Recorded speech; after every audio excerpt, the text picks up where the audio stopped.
بيقولوا المشرحة أهدى مكان في العالم، بس لو دخلتها بعد نص الليل هتسمع أصوات بتتنفس وجثث بتتحرك وكأنها لسه مش عايزة تموت. اللي حصل في الليلة دي محدش صدقه، بس الكاميرات سجلته، واللي شاف الفيديو عمره ما نام. بعدها تاني في سنة 2022 كان في شاب اسمه رامي بيشتغل لفني في مشرحة المستشفى العام. كانت نوبته الأخيرة قبل ما يسيب الشغل لأنه قرر يبعد عن جو الموت ده للأبد. الليل كان هادي بشكل غريب والهواء بارد، لكنه سمع صوت خبط خفيف جاي من التلاجة رقم 7، المكان اللي بتتحفظ فيه الجثث. فتح الباب، الجثة اللي جوه كانت مكشوفة العينين مفتوحة كأنها بتبص عليه.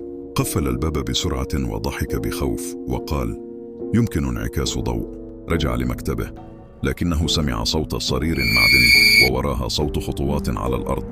رجع للثلاجات لقاها كلها مفتوحة والجثة رقم 7 مش موجودة. الكهرباء قطعت فجأة وظهر من بعيد ظل بيتحرك نحوه. رفع الكشاف بسرعة، شاف الجثة واقفة بتتحرك بخطوات بطيئة نحوه وفي وشها نفس ملامحه. كانت هو، جثته هو. صرخ بأعلى صوته وجري ناحية الباب، بس لحد النهار ما طلع.